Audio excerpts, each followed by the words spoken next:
Welcome to Connecting Around Climate, an introduction to taking action for museum professionals.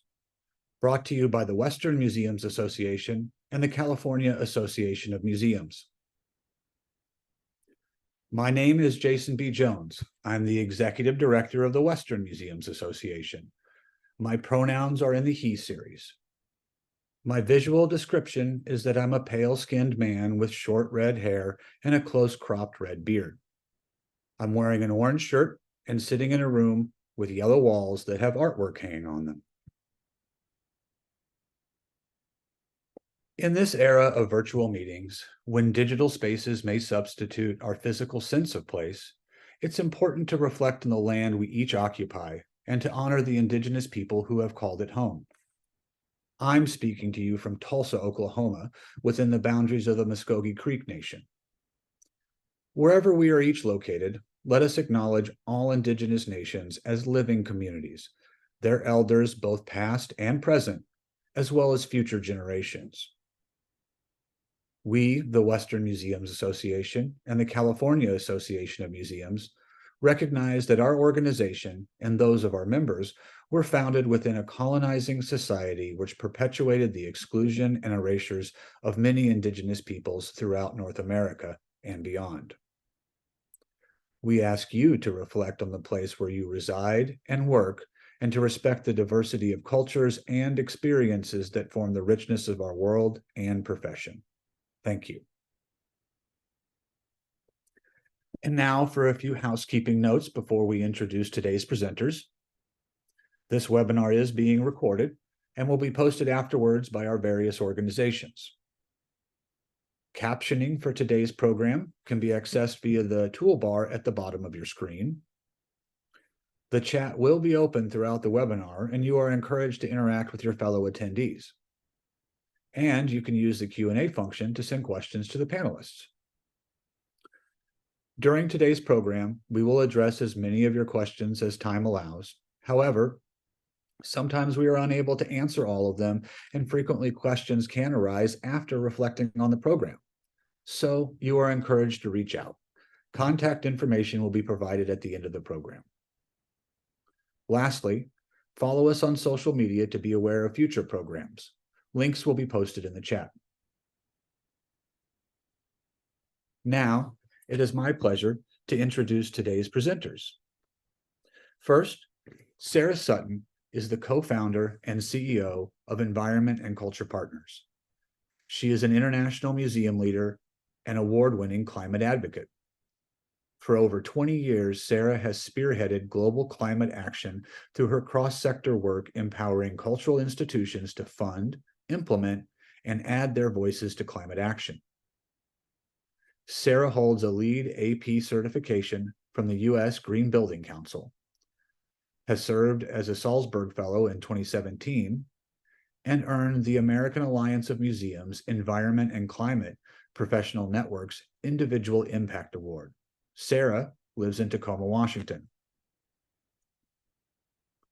Stephanie Shapiro is the co-founder and managing director of Environment and Culture Partners. She is a strategic advisor and collaborator with specific expertise in the climate and cultural sectors. With a 13-year track record of delivering complex and high-impact projects, Stephanie specializes in building strong relationships to gain traction for lasting change.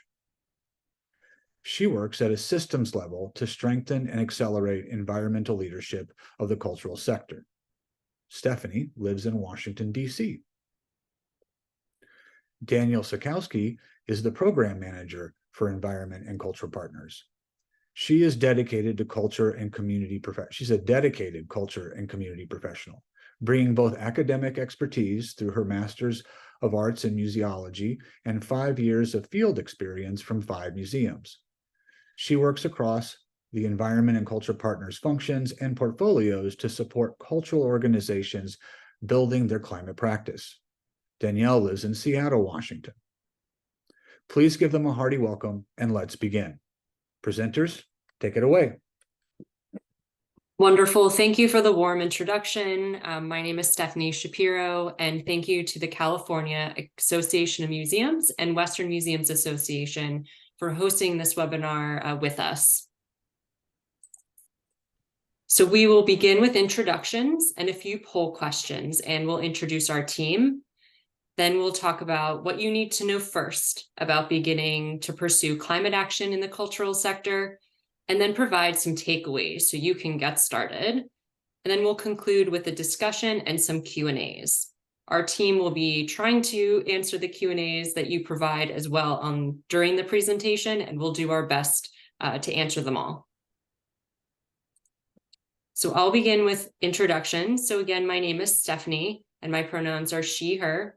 I'm a woman with short brown hair and blue eyes, and I'm wearing a blue sweater. My Zoom background is green with birds and the ECP logo. Sarah? I'm Sarah Sutton. I'm a woman with short gray hair. I don't have my glasses on today, so you can see my eyes are blue. I have a blue-green sweater on. I'm sitting in a room in a cooperative workspace.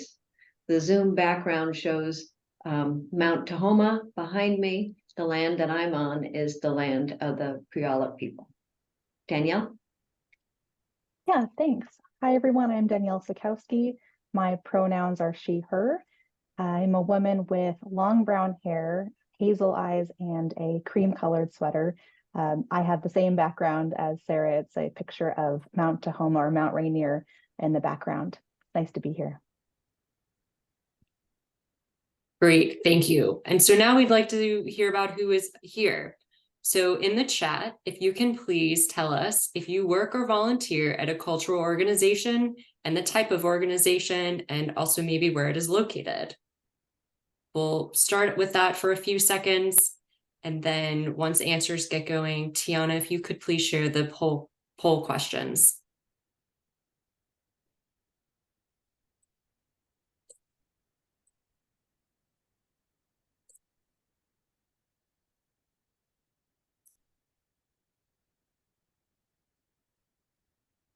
Wonderful. This is exciting.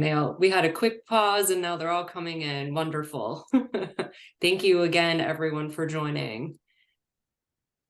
Great. And we have two poll questions. The first is if you can please choose as many personal, sustainable, or climate action practices you might aspire to. The second question is to choose as many professional, sustainable, or climate action practices you might aspire to. And these include composting, reducing waste, reducing energy consumption, taking public transport. There's an option to say something else not on this list. Feel free to share in the chat what that something else not on the list might be.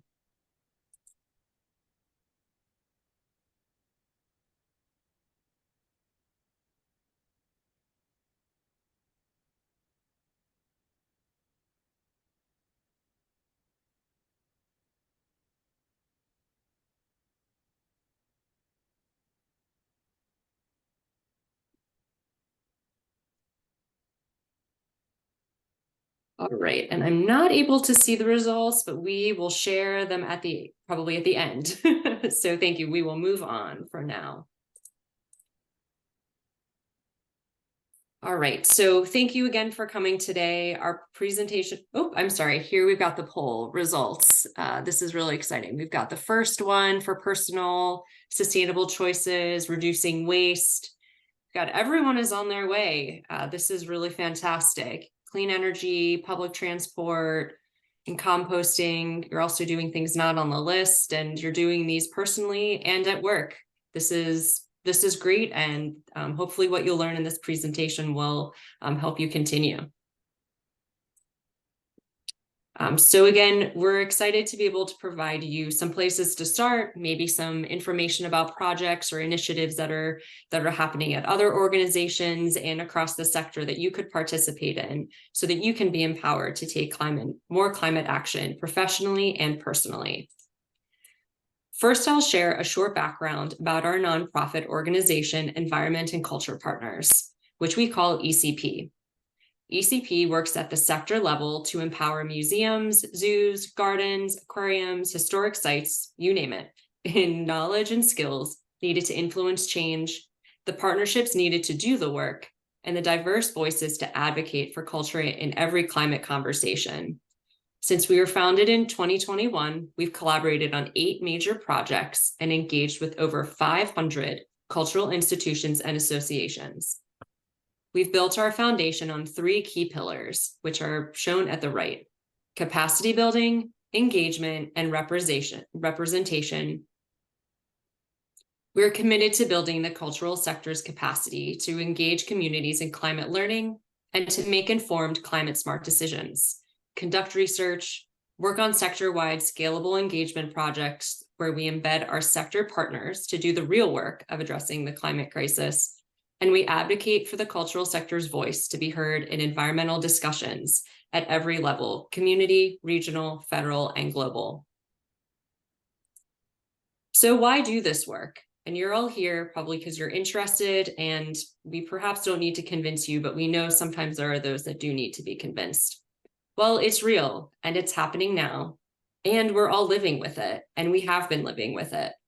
We're motivated by the power of the collective cultural sector to be both accountable for our contributions to the climate crisis and also responsible as mission-driven, charitable, public-facing organizations to work with communities and other organizations to create a verdant, equitable, and just world.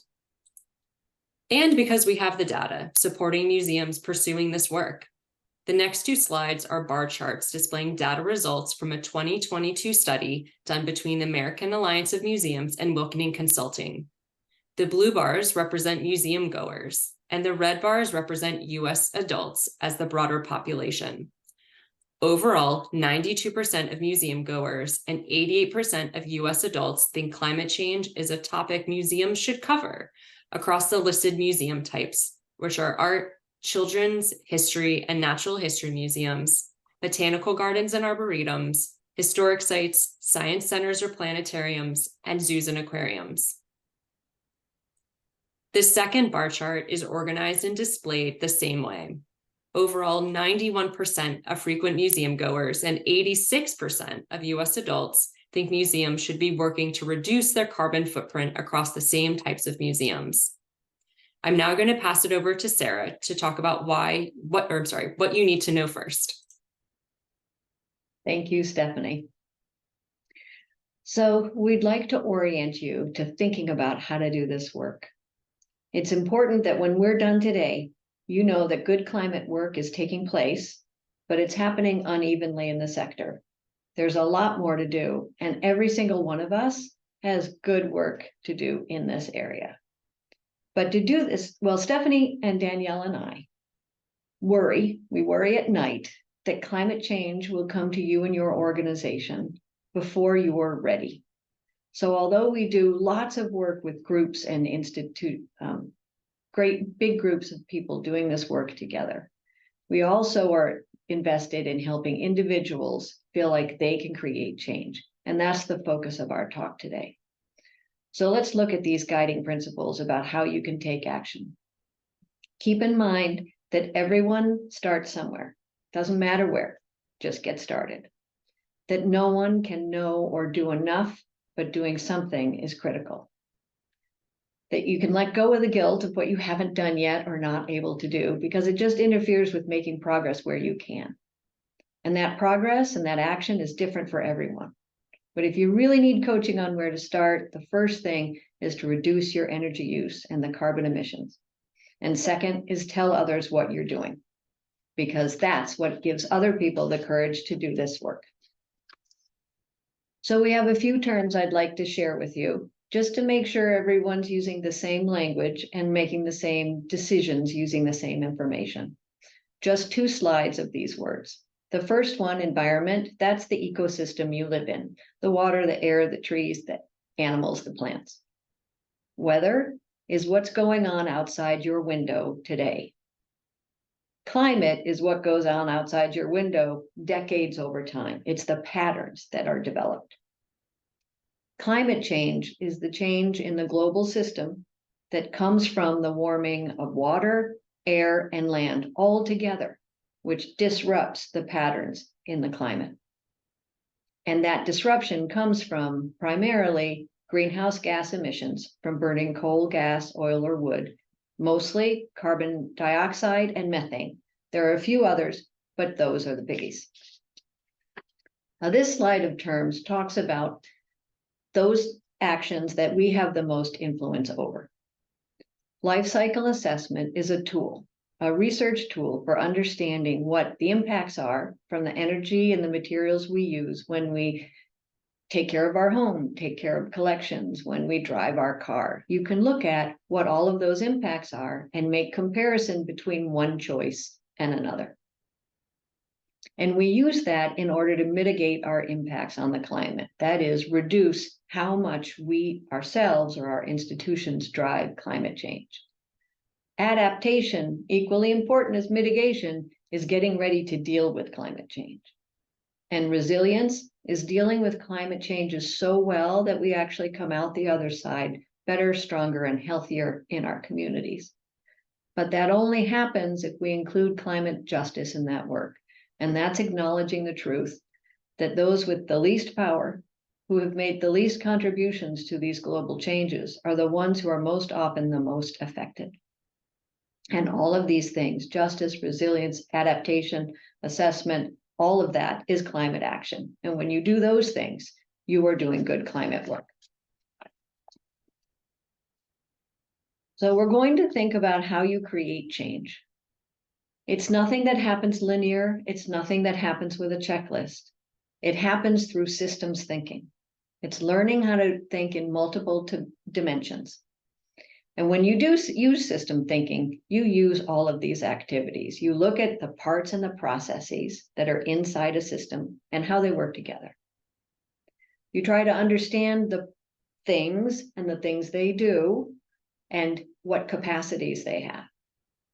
You try and always look at them all together, because if you just slice out one little bit and you change it, then when it interacts with the rest of the system, it's still out of sync and you really haven't solved the problem that you're working with.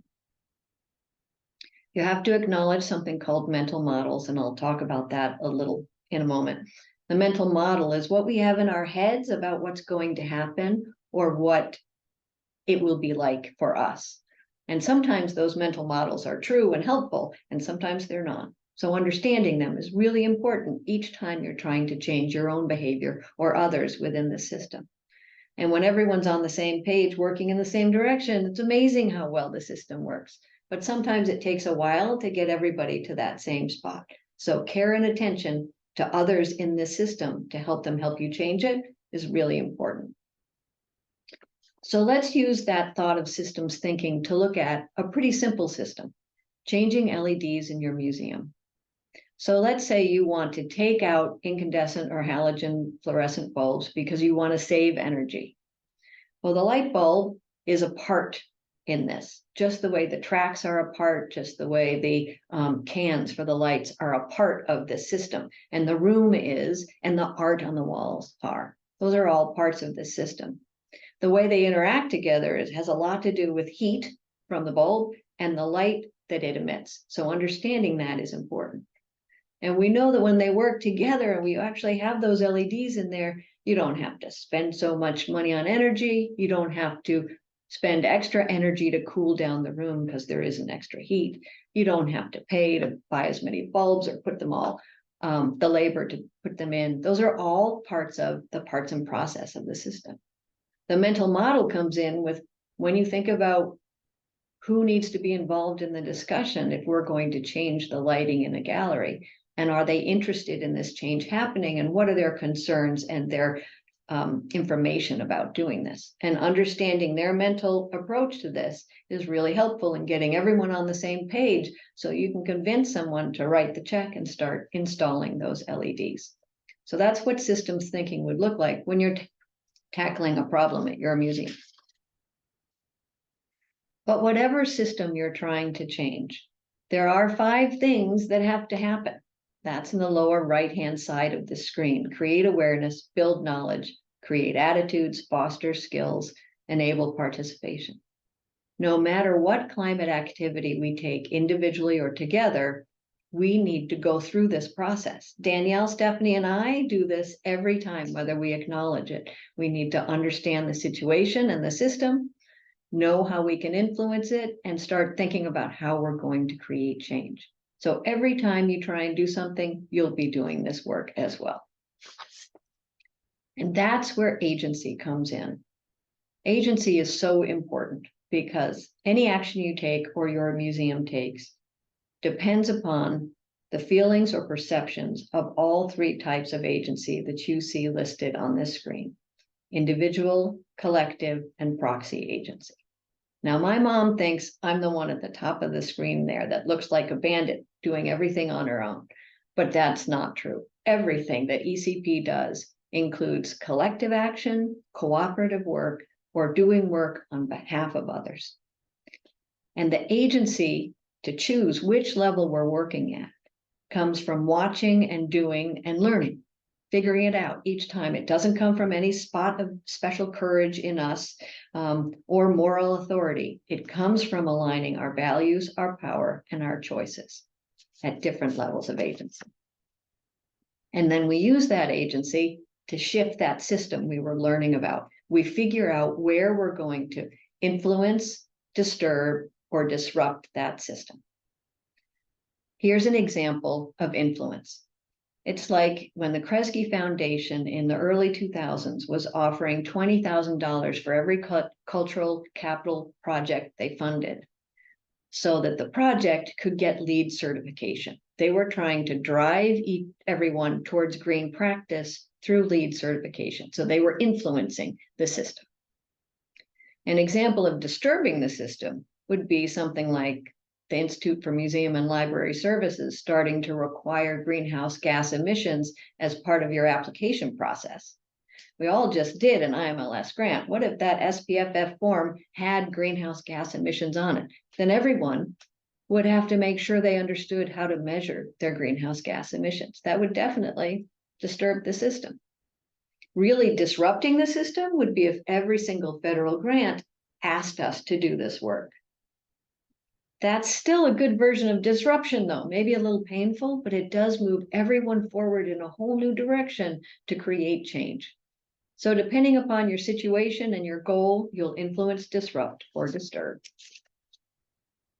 Now, this next slide has lots of examples of agency. I am not going to go through that. It will be part of the material you can access afterwards, but it tells you about how you can take individual, collective, or proxy agency at any scale of work in your museum, no matter what your role. Now, I have just 3 more slides to share with you. I'd like to introduce you to the trajectory of change across the cultural sector, types of museums, and within museums, just so that you have context for how much change there's going on and what might have, how it's evolved, what has caused it. And then Danielle and Stephanie will give you some good examples of good action where you might be able to participate. So this timeline shows you that starting in early 2000s, we had a really big building boom going on in the cultural sector. So we built new museums or we renovated them. And they used LEED, Kresge was a big part of that, in order to focus their work. But when the crash came in 2008, we ran out of money for doing that. And we stopped building. We ran out of money for paying people to do their work as well. So we started looking for how we could save that money, and we did it by looking for energy efficiency. And at about that same time, between 2009 and 2016, when we're doing lots of energy efficiency work, the museums are not neutral. Whoops, can you see that? Museums are not neutral. Hashtag got going, and museums started to thinking about how they could talk about climate change. All of this was getting going, and then in 2017, the president threatened to step out of the Paris Agreement. And it caused a big flurry across all the sectors. Those of us who were doing this climate work felt that we would still do the work. We all got together in a big coalition called We Are Still In, and the cultural institutions were part of that, because we felt it was important that whether or not the government was doing this work, civil society would. And by the time the presidency changed hands and we were back in the Paris Agreement, we'd reached a new equilibrium where the government was doing good climate work and all of the sectors that had stepped up before were going to still do that climate work. We are at the best moment right now to take great climate action because both groups are working together. Now, in the museum sector itself, where did the change happen? Not just overall, but in the types of museums. It really started early with the children's museums. Then it moved to places like the Wagner Free Institute, which is in the upper right-hand corner, and the Science Museum of Minnesota in the lower left, science museum organizations that were taking it on after the children's museums got it going. And then the history and the arts organizations were a little slow to come along because they felt it was a little off mission. But as Stephanie said, we are charitable, climate-oriented, charitable, community-focused educational institutions. Everyone can participate, and so they are. And that means that in our individual institutions, we're likely to start with changing those LEDs, but we quickly progress to measuring our carbon impacts and starting to be more resilient for ourselves and our communities looking at climate change. Now I'll hand it over to Danielle to talk about some more examples. Thank you. Yeah, thanks, Sarah. So these are the kinds of climate actions that professionals and organizations are taking now. And we're going to talk through these so that you can start to get ideas about what this might look like in your own professional work. Although it sounds like some of you from that poll earlier may already be doing some of these, which is great. So I'm going to talk about energy, landscapes, and materials, and then Stephanie is going to pick it up with people and programs. And I just want to say too that, these areas are all going to flow into each other. And I want you to consider that systems thinking that Sarah was talking about before, and that this is really just a structure we're using to organize this information for this presentation. So energy in buildings accounts for around 40% of global carbon emissions. And this is important, especially when we consider that pre-pandemic, it was estimated that there were over 33,000 institutions in the US. And the Culture Over Carbon research study created the cultural sector's first in-depth energy use analysis and the first estimate of the cultural sector's energy impacts on climate. And what it showed us for the very first time was the unique energy use and energy needs at cultural organizations. So for example, the graph on this slide shows what the energy use intensity looks like at all the different types of museums and organizations that were included in this study. And we learned that art museums and zoos and aquariums had the highest EOI in this particular instance. And aside from many other important learnings, paramount was the finding that there is a great collective opportunity for the cultural sector, museums, and all these different types of organizations to make a climate impact by reducing energy consumption. And related to this is the Carbon Inventory Project, which was the follow-on project to Culture Over Carbon. And it helps staff members at cultural organizations learn how to monitor and understand their energy consumption and the associated carbon emissions using EPA's free tool, Energy Star Portfolio Manager. And then they contributed their totals to create the first estimate of the US cultural sector's carbon footprint. I'm not going to read everything that's on this slide, but please do check that out. And the reason I'm telling you about all this is because data from projects like these can help you with a roadmap of next actions. And it can be used to make the case to focus on energy, perhaps to your executive director, your board, a funder, or maybe even your community. So you can start in the energy realm by tracking energy consumption, or you can also get started with an energy audit like the Anchorage Museum in Alaska. So they performed an ASHRAE Level 2 commercial energy audit, and ASHRAE is the American Society of Heating, Refrigerating, and Air Conditioning Engineers. And this is typically a lower cost and easy entry step to figuring out what you can do in your organization to be more energy efficient. And the findings from this particular audit showed that they may be able to produce their own energy and reduce their energy costs. So Sarah talked about this a little earlier, but another good starting point for reducing energy emissions can simply be to use LED lights. So the Wing Luke Museum in Seattle replaced all their lighting with LEDs. And in addition to reducing carbon emissions, this has the potential also to reduce energy bills. And we museums are always looking for ways to conserve funds, and this is an excellent way to do that. And better yet, each of these actions at these museums were funded by the Frankenthaler Climate Initiative program, so they didn't have to pay for this. And And we don't have much time to talk about that program right now. We're happy to answer questions later, but I just want you to know that there's funders out there that want to support this work. So now talk a little about the ways that museums and similar organizations use their landscapes as ways to support the work they do and message and model environmental and climate actions for their public. So, for example, you may have heard of pollinator gardens. Local to ECP is the Point Defiance Zoo and Aquarium in Tacoma, Washington. And they use a pollinator garden, which provides food and homes to bees and other insects and creatures that all support a thriving ecosystem. And another benefit of a pollinator garden is that they may be even lower maintenance than other types of landscaping. And with this, the Point Defiance Zoo and Aquarium is showing visitors that people have an opportunity to do this at their homes or perhaps in a community garden. And of course, these kinds of gardens don't have to be at zoos. They show up at museums too. And this example just happens to be at a zoo.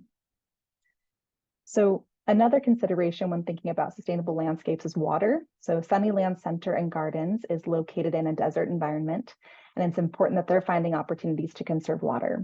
So they do this by reducing their lawn area, using native plants, and they also use practices like water retention basins and ground covers that allow for on-site water percolation, which if you don't know what that is, it's the process of slowing the flow of water so that it can get down to the soil, and it's really good for soil retention and soil health.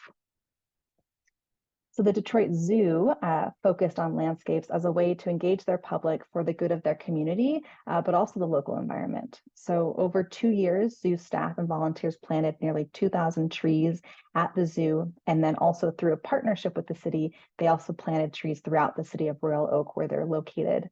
And this work was to add joy and beauty, but also improve air quality and add more of a canopy to provide shade and cool things down, especially considering the number of extreme heat events, which are increasing globally. So another important focus in climate action are the materials that we use. And that can be translated into many things, even of course, the materials that we use to construct a museum building. And I'd just like you to consider the materials that you may have control over in your own work as we go through this little section. So there's tools available to help consider this. So on this slide here, this is the Sustainability Tool in Cultural Heritage, STITCH. It's from the Foundation for Advancement in Conservation. And it's a free resource, especially for professionals in collections care and exhibits and conservation to help make sustainable choices around the materials that they might use. So it has a life cycle assessment library of case studies and also a carbon calculator for materials. So in the screenshot here, you can see what the carbon emissions are of 1 cubic meter of plywood versus using a similar size of hardwood maple. So perhaps if you're using those to build an exhibit. And organizations all over the place are taking climate action by looking at the ways to reduce carbon impacts of things, especially waste from throwing things away. So Kids Quest Children's Museum encourages reusing materials that might otherwise enter the landfill in their reuse and rebuild room. And tinker rooms like these are an important feature at children's museums and may frequently use recycled materials, which is a great thing. And Kids Quest is taking this one step further by considering the recycled materials that they use in these rooms, like plastic bottles that get donated to them, as items that should be reused in that room over and over again, versus visitors creating art projects out of that plastic bottle and covering it in glitter and glue, and then making it impossible for that recycled object to be recycled. And it's more likely that it then becomes trash, even though, of course, those art projects from our children are very precious. And this just helps their organization as well as their community consider the value of objects and to really think about waste. So another organization, the Monterey Bay Aquarium, they used the COVID-19 pandemic as an opportunity to reduce waste. And they reduced single-use plastics by purchasing 30% of all cleaning supplies in bulk packaging. They also prioritized reusable personal protection equipment and prevented the waste of approximately 30,000 masks. And perhaps that work was guided by a policy by the aquarium, but it was individuals that made those choices to participate in this work. So the last example I'll share is the Madison Children's Museum. and they're addressing food waste as well as food access with the Little John's Lunchbox. It's a pay what you can cafe. They do this in partnership with the nonprofit Little John's, who provides the meals, which are made from ingredients donated by grocery stores and farms, ingredients that would have otherwise gone to waste because they're not pretty enough to be sold in stores. And we know that methane gases, especially from food waste, are a major contributor to the changes in our climate system. As is addressing inequities, as we introduced briefly earlier about climate justice, which you'll hear a little bit more about next. And taking care of people and working with communities is an important aspect of the climate work that museum professionals do, that perhaps you're doing and will continue to do. So I'll let Stephanie take it from here. Wonderful. Thank you so much, Danielle. So as we know, people and programs are really at the heart of our public-facing organizations. And I'm just going to share a few examples of great work that's going on around the sector, and then conclude with some takeaway action items for you that you can take with you. So first, I'd like to share this project called Caretakers of Wonder. It's a 2-year project funded by IMLS, the Institute for Museum and Library Services, which we are co-leading with the Madison Children's Museum and Association of Children's Museums. And this project involves 9 children's museums in 4 ecological regions across the US, working with a multidisciplinary team of experts in early childhood, climate psychology, culture, and climate. We are creating together a developmental framework and toolkit for children 0 to 8 to build agency, compassion, and climate knowledge for healthy children and a bright climate future. This content, including the framework and toolkit, will be available in fall of next year. For exhibitions, you could think about hosting your own climate exhibit or someone else's. This is an image of the Climate Museum's You Can Make a Difference on Climate exhibit at the Brooklyn Botanic Garden in Brooklyn, New York. There's also an exhibition, We Refuse to Die. Sorry, the program is We Refuse to Die, which is part of the exhibition Unsettling Matter, Gaining Ground at the Carnegie Museum of Art in Pittsburgh. In September 2020, the Intentional Community and Retreat Center of Brighton Bush in Detroit, Oregon, was devastated by the convergence of 2 climate-fueled wildfires that ruined people's homes and animal habitats. In 2023, members of the art collective Not an Alternative, also known as the Natural History Museum, a traveling museum for the movement, joined members of the Brighton Bush community to salvage trees killed in the wildfires. Over the coming years, the trees will stand again, reborn as sculptures called externalities, hand-carved and installed in Gulf South and Appalachian yards, facing the petrochemical plants and fossil fuel facilities that cause them to burn. And this is an image of, you can see the carved externalities in here with one of the communities they worked with. Another idea is to host a public program related to climate, like the Science Museum of Virginia's A Hotter and Wetter Virginia, which focused on building resiliency to climate weather events. The Wild Center in Tupper Lake, New York on Lake Placid is an example of an institution that's a leader in doing climate work. And they're not only focusing on operations, exhibitions, and education, but also engaging community and with youth in their youth climate program. So they hold summits, which have gone international, and they have a toolkit and many resources on their website for how young people can address climate change, how to host these summits, and how to engage your own community, whether it's a retreat center, whatever other organizations might be part of it. The Smithsonian's Anacostia Community Museum launched a Center for Environmental Justice on Earth Day of this year, and this center is guided by the museum's mission and vision to work with local communities and amplify collective power for a more equitable future. The center is will discuss racial and discriminatory roots that shape our environments, moving away from traditional environmental movements, which typically focus on the natural world, and moving towards embracing a humanities-led community engagement practice to mobilize research, break down silos, and activate research outside of the institution's walls.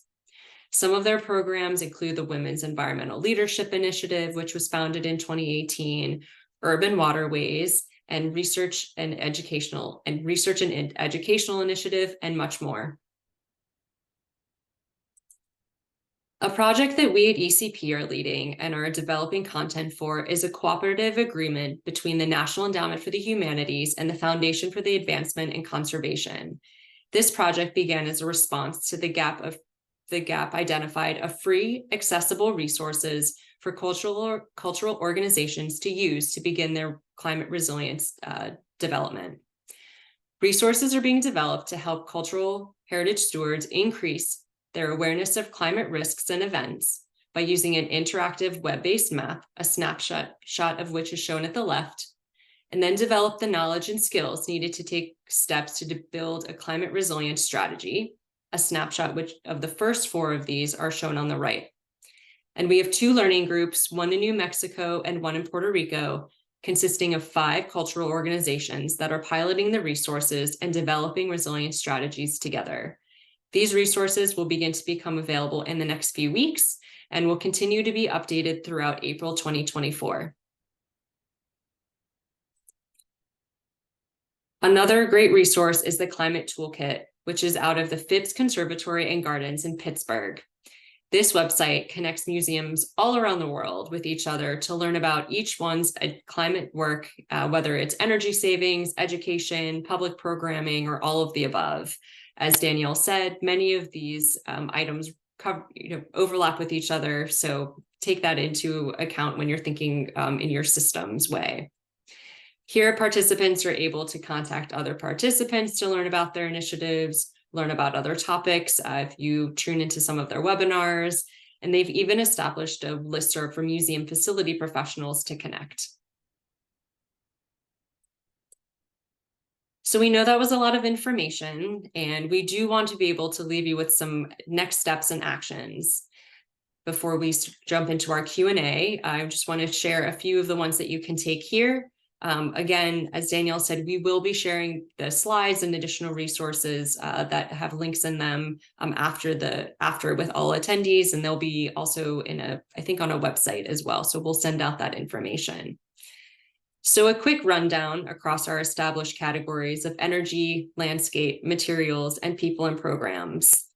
For energy, we recommend starting with Culture Over Carbon report and learning about Energy Star Portfolio Manager. On the strategy side, think about developing a sustainability or climate action plan and check out Discovery Museum of Acton's sustainability plan to start. For landscape, learn about your local pollinators, native plants, and your community's tree canopy, and see how your museum could contribute to that canopy or integrate more native plants into its landscape. For materials, use Stitch when you're thinking about materials for exhibitions, education, or anything else.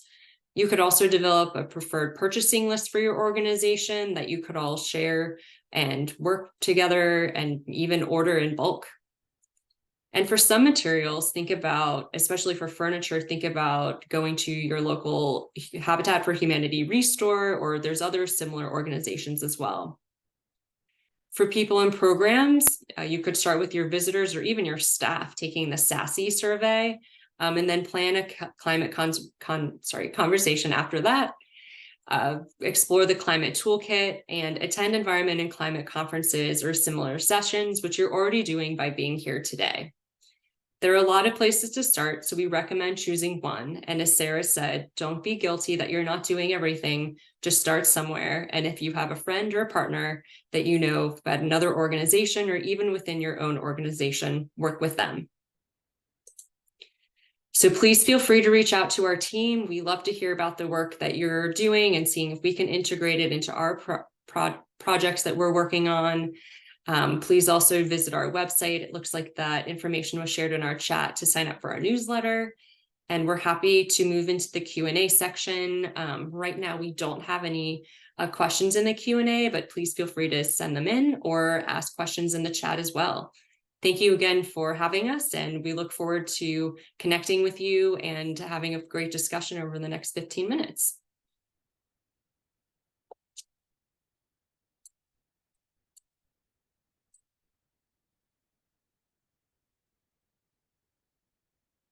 We're also open to hearing any of the something else on the list that wasn't listed for some of the work you're doing professionally or personally. Please share that. We would love to hear what that is as well.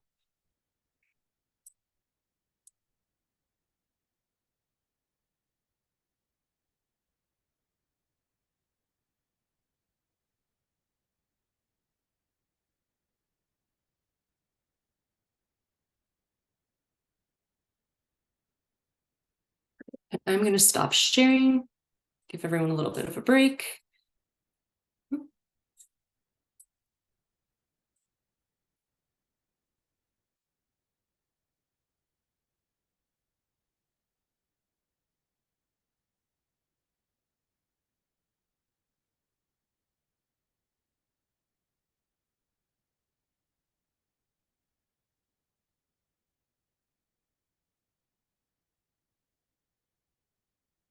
Great. So we have a question here about any advice on finding and engaging climate scientists on exhibit development. Yes, do it. Yes, I think we definitely have a few that we can suggest and connect you to. There's some really great work being done, especially out of universities. So one place to start we would recommend is in your community.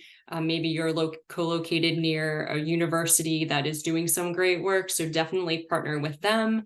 They also might have some additional research that they're doing that in the social sciences, especially, that they could contribute to your exhibitions or even education programs. Also, if anyone who's attending who's engaged with any climate scientists, please feel free how to do that. Off the top of my head, I know Arizona State has a really great program. I'll add a bit to that and then take the next question. If you find another museum that's done a climate exhibit you like, ask them, who their science advisors were. Maybe they were in-house and they can share that with you, or maybe they partnered with someone in particular. We're starting to see that there are curators of climate change, just a few around the country, and I expect that to expand. I would love that to expand.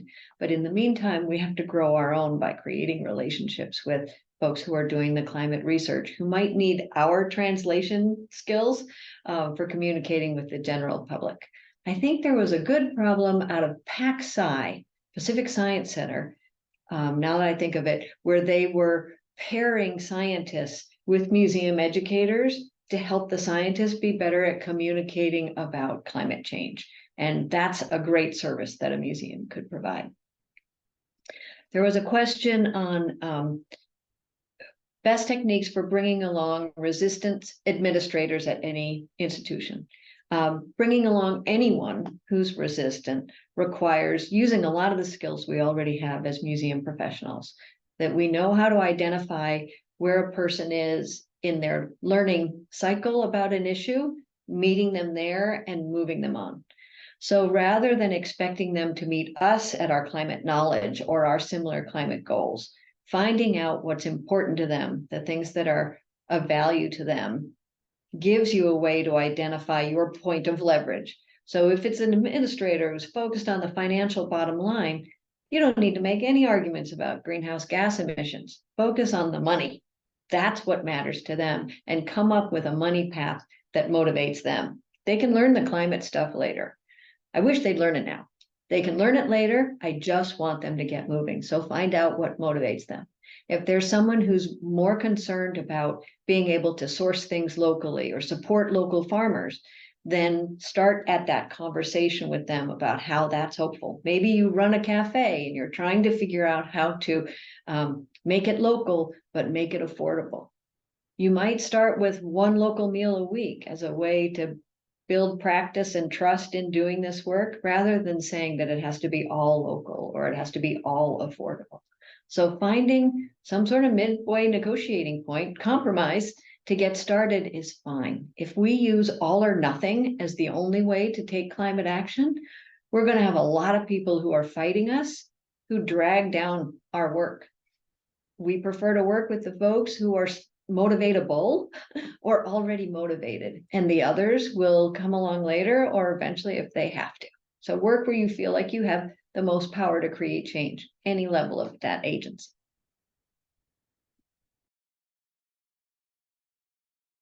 And it looks like in the chat, Corey Gooch, thank you. Let's see. Our museum did not receive a grant because they could not demonstrate enough commitment to reducing carbon emissions. I think that emphasizing that funders are more and more looking for that one way to make the case to higher ups that their institution should pay more attention, perhaps even in the budget.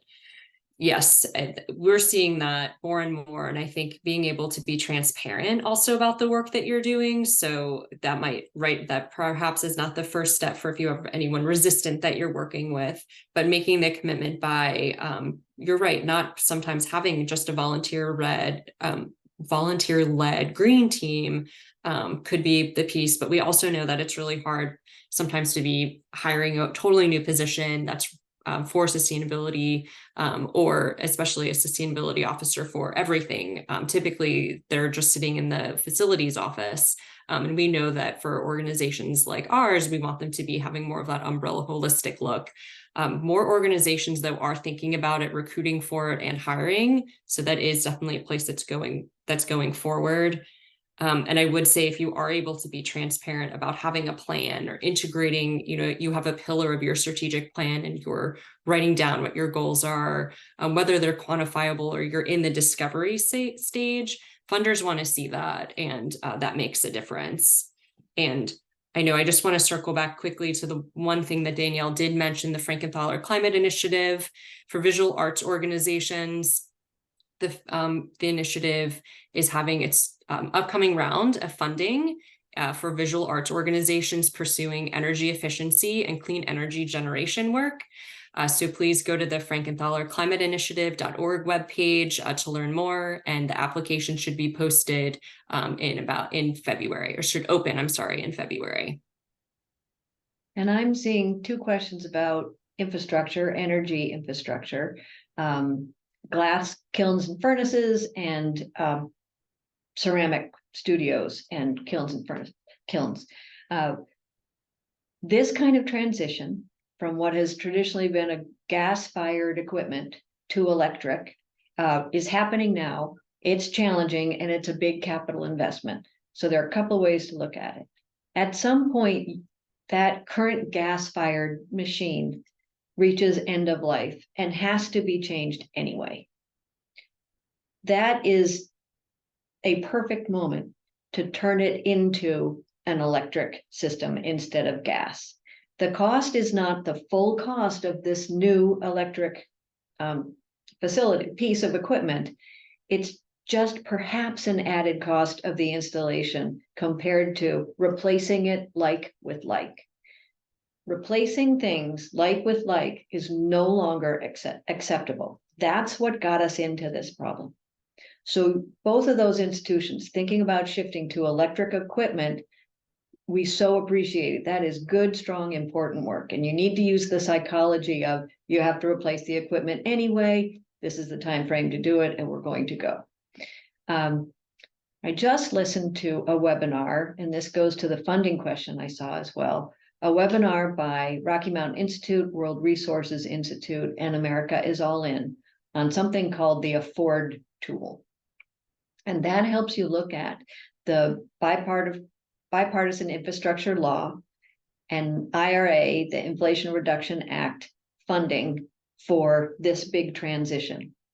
Some of that really has been for nonprofits. Some of it has a direct pay capacity, which I can tell you a little bit more in detail if you want, a direct pay capacity instead of a tax credit to help you fund renewable energy projects and clean energy projects. But don't forget to think about your city or your county or state's energy and emissions reductions goals. They are receiving funding to reduce their emissions. If they know that you can help them reduce their emissions, you can be folded into that grant. And if they get that funding, you're then funded to do your work. But as we know, they forget to think about us, whether they're planning anything, especially climate action. So find out what your climate goals are for your community and find out what type of applications they're going after so that you can be part of it with these projects. And this adds on to that. And thanks for Corey. Thank you, Corey, as well for submitting it to the chat. But funders do want to see the walking the walk. And so being able to share with, if it's your mayor, check out if your mayor is part of the climate mayors organization or consortia. Look at in universities, a lot of universities, Second Nature for organizations are, Second Nature is an organization that is a consortia of higher ed institutions taking climate action. So check out that list as well. But funders do want to see the walking the walk. And to add on, NEH is National Endowment for the Humanities, has really been the leader on more of the cultural side. They have a grant, the Climate Smart, a grant that is coming, let's see, their next round, it should be opening in August, but that's for consortia of museums or individual museums that are developing climate action plans. I think there's a couple other grants that they have. The Sustaining Cultural Heritage has been around for years, which is inherently linked to climate as well. And we know IMLS, there's definitely some that are related to climate, including the Aquarium Conservation Partnership and Veritas Group. Were just awarded some funding for an IMLS group related to carbon emissions reductions as well. And great, we'll take one more. Oh, sorry, go ahead, Danielle. No, I agree. If we have one more question, that's great. If we don't, I would love to add one more thing on, but I'll just give it a second here.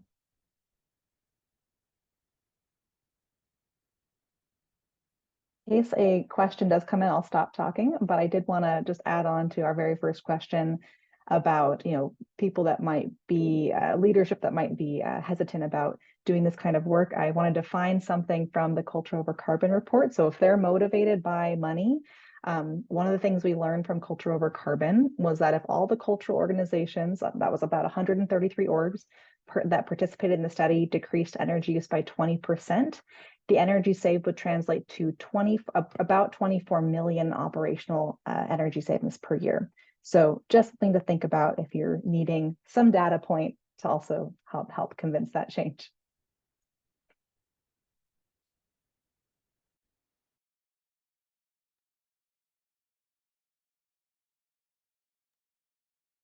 Well, with that, I really appreciate all this great knowledge. I'm going to make one more quick introduction, and that is to myself. I'm Jennifer Caballero. I'm from the California Association of Museums. I'm a woman with long gray hair and a green sweater.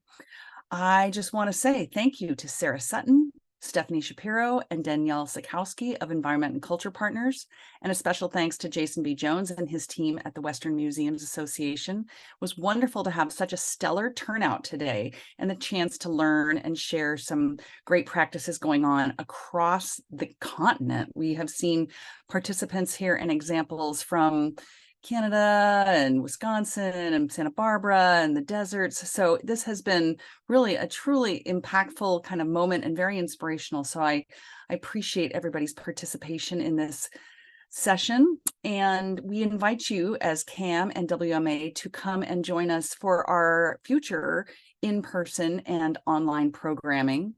This program today will be posted on our various websites, so you'll have a chance to go back and look at some of those slides.